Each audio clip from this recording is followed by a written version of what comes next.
Hi, I'm Ron Sprinberg, co-founder and CEO of Hi Mama. Welcome to our podcast about all things early childhood education.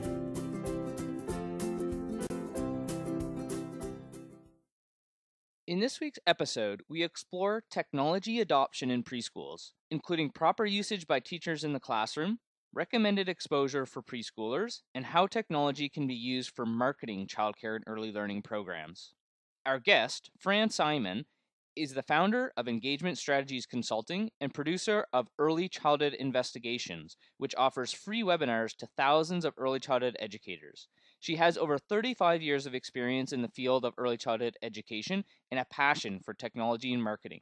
To learn more about the latest trends in technology and marketing in early childhood education from one of the most well-versed experts on these subjects, stay tuned for this week's episode of the Preschool Podcast.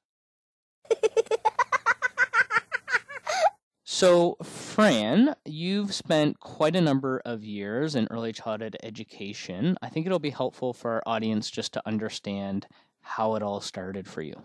Well, I began my career, after graduate school, I began my career as an administrator in an early education program, a child care program. And one of the things that I found in my role is the thing that really attracted me. I mean, we all know that directors wear many hats, and the many hats I wore, there were many that I really loved, but two in particular were the marketing aspects of my job and using technology to be more professional with everything I did, including being back in the day with floppy disks in the old days.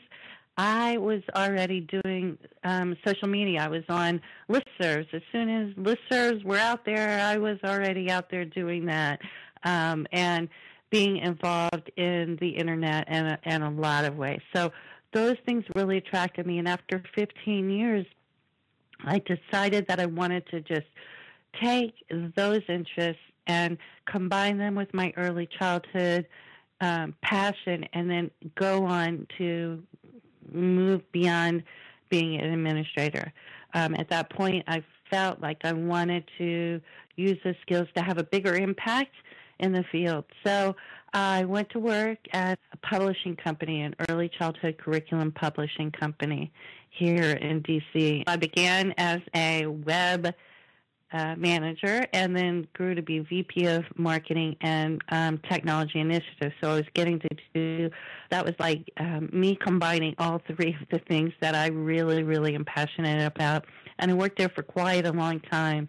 After that, I went on to work at NACRA and used technology and marketing skills to build a family network. It was all about family engagement, getting parents engaged. And I actually had no budget, so I had to do everything online through email and webinars and marketing strategies that I use now to do that work as well. So it all got started way back when I was administrator, and I realized that technology made it easier for me to communicate and to do my job more professionally. And that's how my passion sort of started. I mean, I have to admit, I was already using technology when I was in graduate school. If I didn't have it, I wouldn't have gotten out of graduate school because I was always redoing a paper or something. So that's really the beginning. Cool. And why do you think that technology and marketing were two things that you're passionate about? Why? What did you like about those things? I think the main thing was impact. I guess I'm one of those people that likes to see things happen. I like to take an action and see something happen. It was the same thing working with kids. I mean, before I was administrator, when I was during grad school, I was a teacher too. So you like to see the outcome of your work. And I am someone who has a problem with immediate gratification. So I loved technology because the gratification was absolutely immediate. I mean, you could see the results and the impact of what you were doing through technology and through marketing very, very quickly. So I guess that's what it's all about. I guess I'm like a kid in that regard, because kids really love, they want immediate gratification, and they really love to see things happen as a result of actions that they take. So I'm just one big kid. Fair enough. I think a lot of us fall in that, that same group. So Yeah. Now I'm also very interested in technology and marketing. However, let me ask you this question. In your many years of working in technology and marketing in early childhood education, where would you say that these two things fall on the importance and attention and interest level scale for early childhood education sector generally? That is such a big question, because there's so many audiences that we could talk to. So, for example, with teachers, while I'm a proponent of using technology, and I think technology can have such a big impact in the classroom, I'm also super conservative about using it in the classroom. Mm-hmm. And that's because you have to know how to use it correctly, and you have to be so picky about how you use it. I mean, most of the apps and software out there now are horrible, and they have been since the 80s. I mean, they're very didactic, and they might as well be worksheets, and I don't believe in worksheets. So for me, I'm very conservative about my conversations with teachers in terms of using technology. Can they use it? Yes. Using it to communicate, use with children to communicate outside of the classroom is fantastic. They can use it to find information and share it with children right on the spot during a field trip or in the classroom when there's a need to explore further, and you can't do it with everything in the classroom. And they can use it to create. And those are the three things that I like about using technology in the classroom. So that's for teachers. And then for administrators, I mean, like I said before, you can be so much more efficient and professional and represent yourself and your organization more professionally using technology. You can save time. You can also, but more than anything, you can reach outside of your program to communicate with people in an instant. Like I said, the instant gratification, just making things happen much more quickly and with much more impact than you can offline. So I think that's the two things that I would say that to two of the stakeholders in the early education field. Then there's organizations. I have a different message for different kinds of organizations that are in the early childhood field, not just programs. And there are so many. I mean, I had to have a whole different slew of discussions if it were about administrators. And then there's families. Oh, I forgot to mention families. So, yeah, communicating with families, engaging families, getting them to understand how to use technology with children in a meaningful, productive way, as opposed to the pass-back effect where you give children devices just to keep them busy. So those are some of the things that I would say. Now, I did not address so much the marketing, but that's the overview of some of what I might say is, the most impactful areas in the early childhood space. I hope that made sense. Not sure. It does. And just sticking on the technology question for now, where do you think the early childhood education sector is in terms of adoption and using it in these various ways, both the teachers in the classroom as well as administrators? Are they really far along and really advanced, or are they just really in the early stages, or maybe even a little bit behind? Yeah, I mean, I think behind. I think there are a lot of reasons for that. In general, certainly I can tell you, as related to the K-12 sector, the early childhood sector is at least 5 to 8 years behind in terms of using it in the classroom. I think there's a misconception on the part of basically administrators skew older, including me. So everybody, let me just say, I'm one of those. Okay, so if I was working with floppy disks, you can tell how old I am. But we skew older, and as administrators, and we are more hesitant and slower to adapt to technology. Doesn't mean some have and some have not. And we always have this misconception that younger, new teachers just coming in know how to use technology. For example, with children, and I'm not yet at the administrative level yet, but with children, and that's not true. They know how to use technology. Younger people know how to use technology, but not necessarily how to use it with children, and sometimes not really well professionally as well. They may, that's not always true, especially if they have a degree.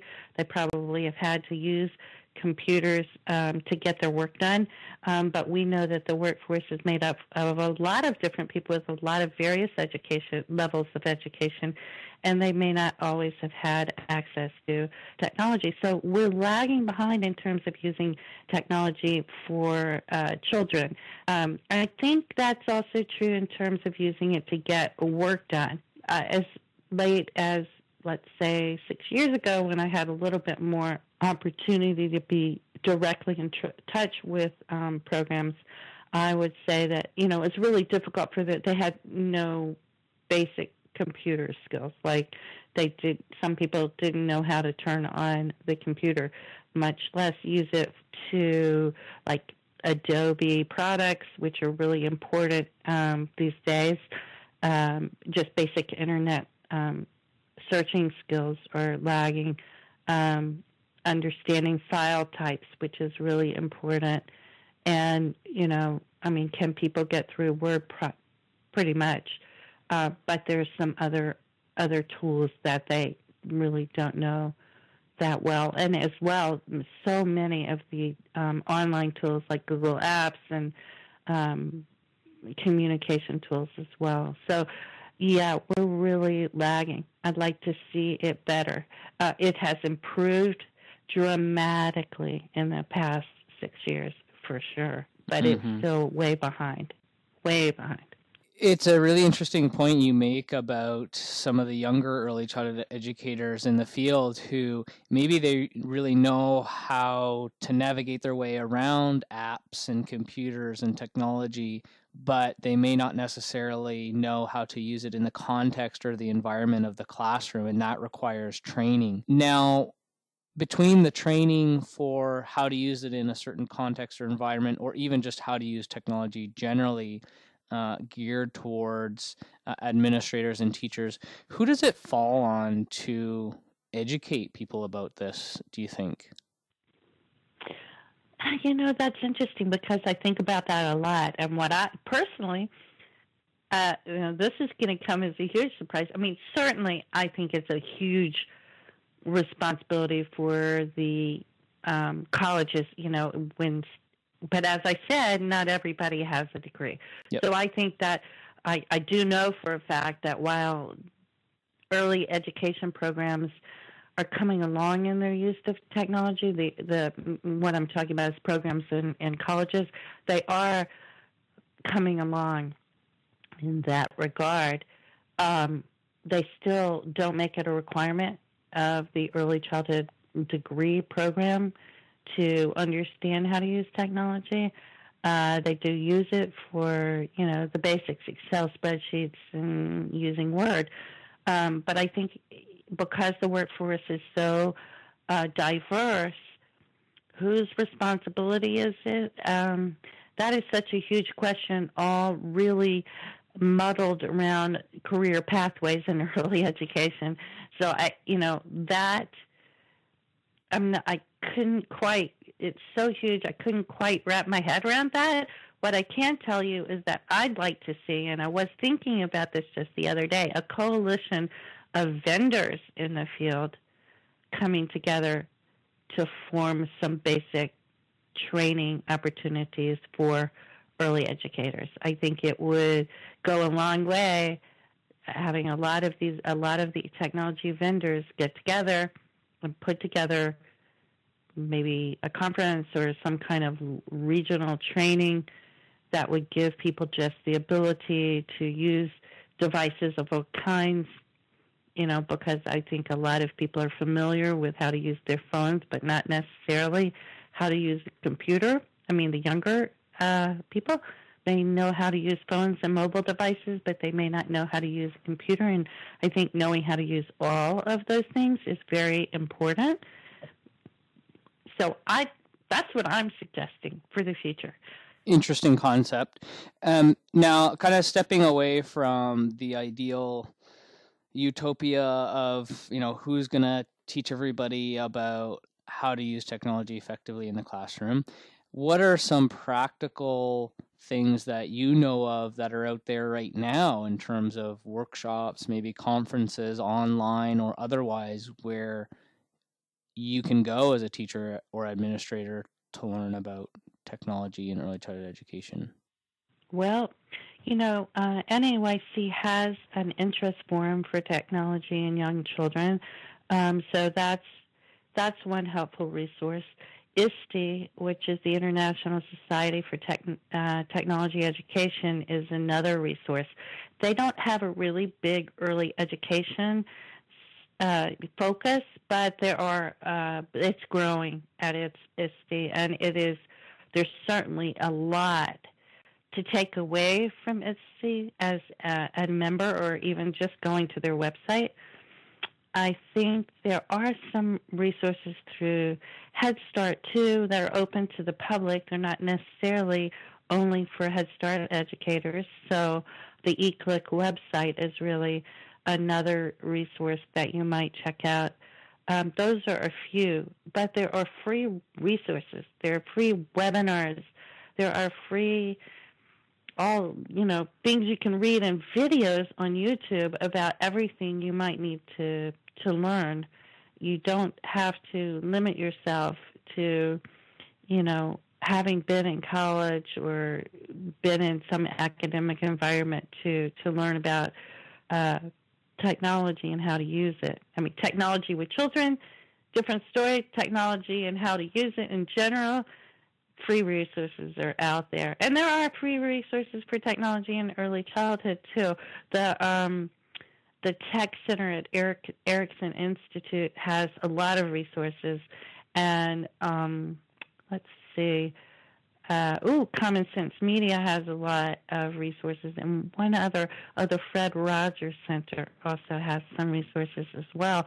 So, I think one of the things that I hope early educators will do is be curious and say, how do I do this? And set out to answer questions. I think it's easy to say, I don't know how to do that, and sit back, but you have to solve problems. You have to be a problem solver in every field, and I think especially in this field, because you have to dig so deep to find what you need.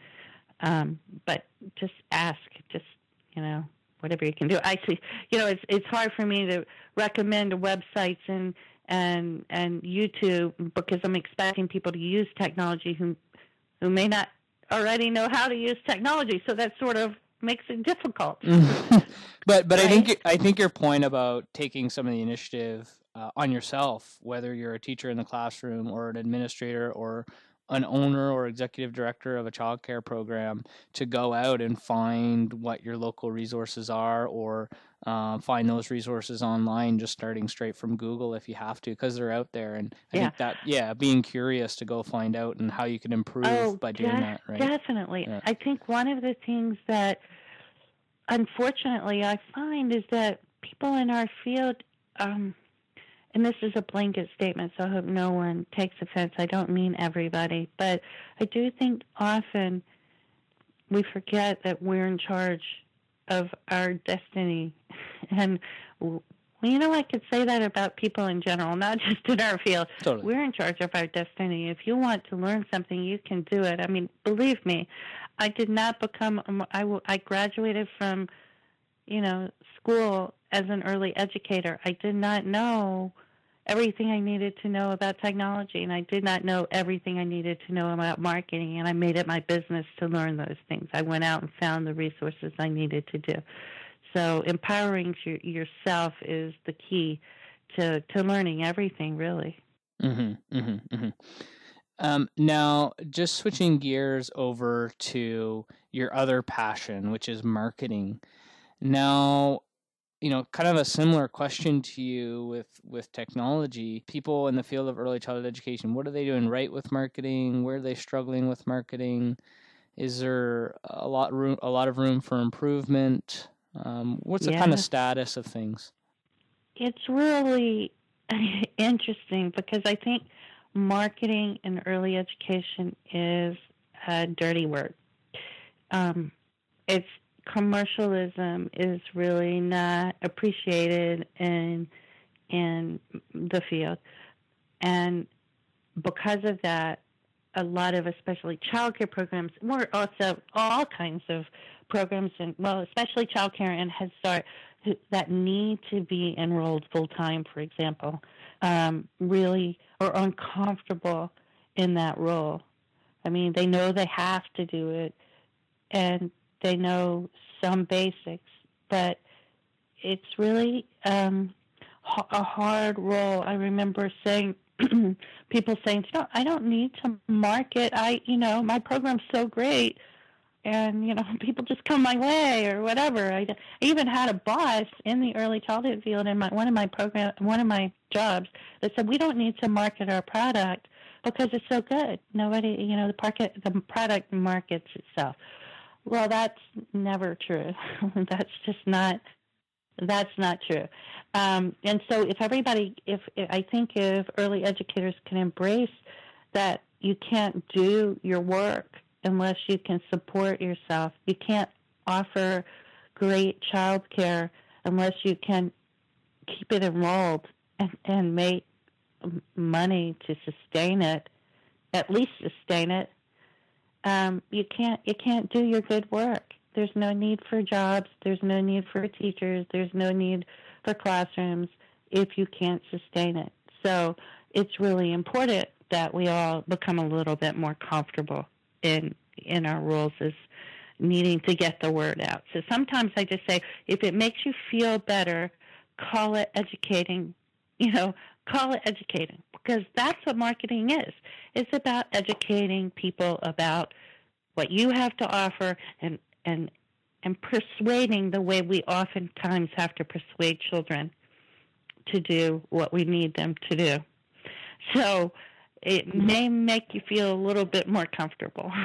Does that make sense? Yeah, and I like the way you're kind of focusing on, how do you make marketing, not a dirty word in childcare, because it shouldn't be.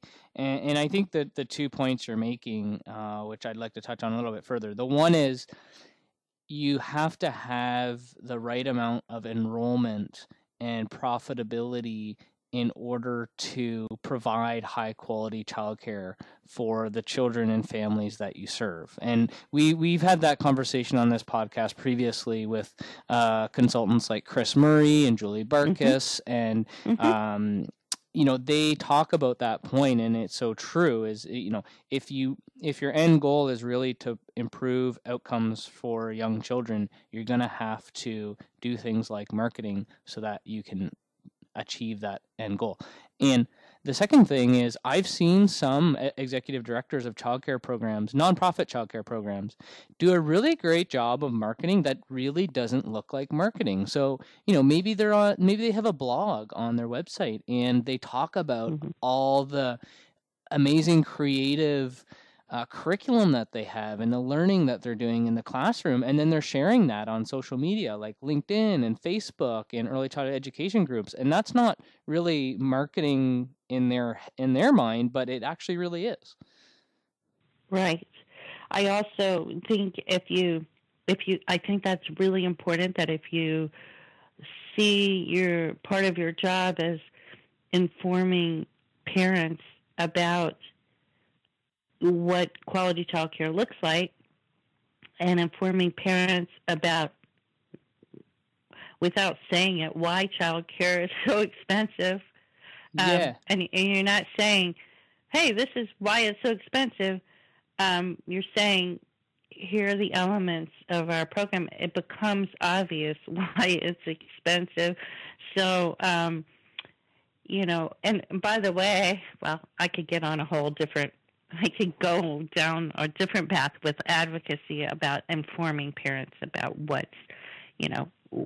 what's quality care.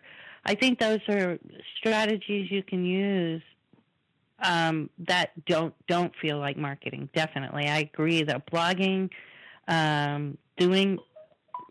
conducting webinars. That's what I do. What I do is for part of my work. But I think there are a lot of strategies you can use, even on social media with Facebook, Twitter, showing what early childhood looks like. That's a great way. It's not really marketing. It's called personal branding. It's branding. It's not just personal branding. You're branding yourself and you're branding your organization so that you're a thought leader. You're showing what you know and that you're an expert and that your program is excellent because there's expertise behind it. And that will go a long way to making your program shine. And this is how you can distinguish yourself from your competitors as well.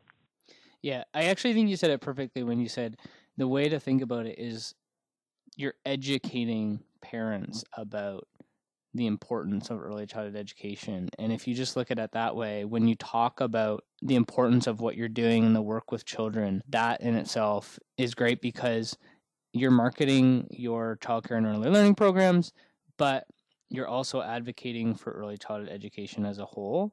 And it's also, if you're talking about something that you're passionate about, that's really going to come across to your audience as well, I think, too. Exactly. Now, there are actual marketing strategies you have to do to get that voice out there. I think that Julie and Chris are both excellent at that. They demonstrate that with their Facebook posts and their Twitter feed and, all the different things that they do. I think they have Pinterest as well. They do an excellent job of getting their expertise. They're demonstrating expertise when they do that, and that builds their brands. And I think those are great models. One of the things I often encourage people to do when they're getting started, focusing on marketing more, is to find models out there that they can look at and replicate similar strategies. Mm-hmm. I know that before I jumped into Twitter, I spent a lot of time learning about it by following people I respected, and I learned a great deal that way. And before I did my first tweet, which was a very long time ago, I remember emulating other people that were doing it well. So I encourage people to do that. Look around, find out, what does Bright Horizons do for marketing?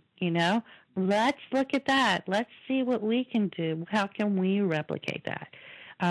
So there are examples out there that you can borrow from. Cool. Now, what are the trends that are exciting you in early childhood education? Maybe let's start with technology and then move into marketing. Well, for sure, a big passion of mine is parent engagement, and I can tell you that there's a lot of emphasis on parent engagement using technology to connect children to, while they're at school, connect children to parents and connect teachers to parents in a much stronger way. I think that there's so many opportunities to enrich relationships between teachers and parents now and help them understand their children better using technology. So that is a big one that's been going on for the past few years, and it's one I love seeing because it's so important. It also, by the way, in its own way helps marketing because parents want to be in programs where there's transparency, there's communication, they feel included. It really does help get more children in the door. It also helps improve the quality of the program. So I'm definitely loving that strategy. Obviously, social media has been a big trend in early education. People are still not sure how to use, say, for example, Twitter in a way to attract families, or to use Facebook in a way to attract families. I think the key is in what we just talked about in terms of making the content appealing for parents and making sure that you're going to the right places to connect with parents on Facebook. You don't just have to have a page and post all the time. You have to also go into other other pages and other groups and get and post as well. So I'd say social media is another area of technology I like seeing. Now, in terms of what's going on with children in the classroom and technology, I would say my favorite, it's actually old, but it looks new. It's coding in the classroom. That started way back when I was in graduate school with Seymour Papert and his book Mindstorms. And so there was coding going on a long, long time ago. But now, today, it looks different. And there are all kinds of coding applications like Scratch Junior, and even some of the Lego robotics programs that are focused on helping children learn how to code. They don't even know they're coding. They're playing, and they're coding at the same time. And the use of video chat like Skype and FaceTime with children, that's growing tremendously. I think that they're using the right apps, and you have to be so picky about that to help children create stories on their own. Now, remember, I want to go back to what I said earlier, and that was helping children create using technology. Create, not consume. Not consume, yeah. Right. So when we're using an app, we're consuming. When we're creating a story, we're creating. And so if you can use that lens to pick out the right apps, you could really do some wonderful things with children. As a matter of fact, I used to use, in the old days, we didn't have great apps. We had some software in boxes. It wasn't very good, although there was one that I loved because it was all about creation. But now we have a lot more options in terms of applying, even using apps that are meant for adults, like Skype or even PowerPoint. Yes, children can use, even children as young as 4, with the right help, can use PowerPoint to create their own stories. There are also free tools out there that you can have them. Even Google Docs has things that children can do. You just have to be resourceful and creative to include children in the classroom. So those are the trends. And I think being picky about what software you choose to use as well is a good point, because like you said, there's so many things out there right now, thousands of things.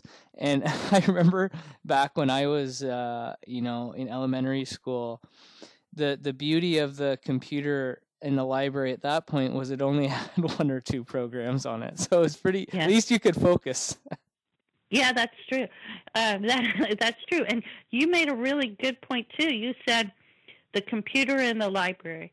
That's not the case anymore. There's no media center anymore, or there might be, but it's also embedded throughout the day in every classroom. And that's the happening thing, the one-to-one in some schools where every child has their own iPad or Chromebook or something like that. But even in early education settings, I really, really encourage embedding technology of all kinds and opening your mind to different types of technology, not just tablets and not just smartphones and not just computers. What else is technology? Is it a video cam that children can operate themselves, or those kinds of things? So it's not just in a media center anymore. It's not stagnant. It lives and breathes all throughout the day. Yeah. Wonderful. And what about, you touched on a little bit with, though, the parent using a parent communication app, for example, in the classroom is actually also a form of marketing, which is a good point. And I know we've gotten that feedback sometimes with Hi Mama, where it's the early childhood educators' opportunity to share the great work they're doing with the children in the classroom with parents, and they get a lot of positive recognition and feedback back from the parents because of that. Definitely. Any other interesting trends you're seeing from a marketing standpoint? Has anything changed a lot in the last few years? I think people like Julia and Chris are moving the needle on helping them understand the importance of local SEO, or search engine optimization, understanding that and using it effectively, because we no longer have yellow pages, everybody. It's gone. Yeah, it's the first place parents really go to find childcare is an online search engine. Absolutely. Yeah. And you have to understand local SEO. You have to understand being placed appropriately on the search engines. And if you don't, you're pretty much going to fade off the map, because the days of, well, word of mouth is still very strong, so you have to watch your reputation. You have to do a great job, because word of mouth is stronger than ever with the likes of Yelp and Care.com and all the other rating sources that you can have. So you have to be good, and you have to manage your reputation. So I think, but I think local SEO is the most important thing that people are learning about. I'd like to see them learn more about inbound marketing. I think and what I mean by inbound marketing is attracting people to you and capturing data about them in order to track what's happening. What do I mean by that? So if parents come to your website, you want to know they're there. Otherwise, they're just like coming and going, and you never know they even came. If you have forms on your website that help you capture information about them, like, for example, offering them some free content, something that they can download, what should an early childhood classroom look like? And you put together a little booklet, and you say, would you like a free book about what does an early childhood classroom look like? Which a lot of parents don't know, right? And something they want and something they need to know right now and something they care about, or they wouldn't be on your site. They download that book and they have to, in order to get the book, they have to enter in their username, enter in their name and phone number at least. Name and email address and phone number. This way, you have a way to call them back.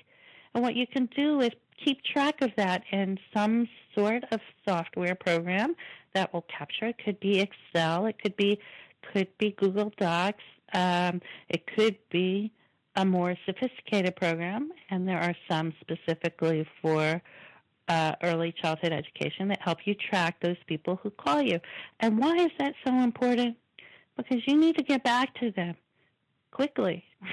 Because they're looking right now, and they're looking at your competition, and you want to be the friendly voice on the other side of the phone. So I'd like to see that happening more.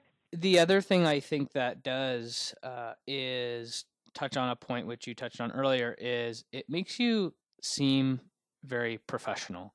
If you've gone to somebody's website, it's a nice looking website. Oh, I've gotten some useful information from them. Oh, that's great that they've put that together. They must know what they're doing. And also, when I entered my information, they contacted me shortly thereafter. Wow, these guys really have their stuff together. Yeah. And it gives you something to call about. You can call up and say, oh, I noticed you download our book about early childhood classrooms. That's great.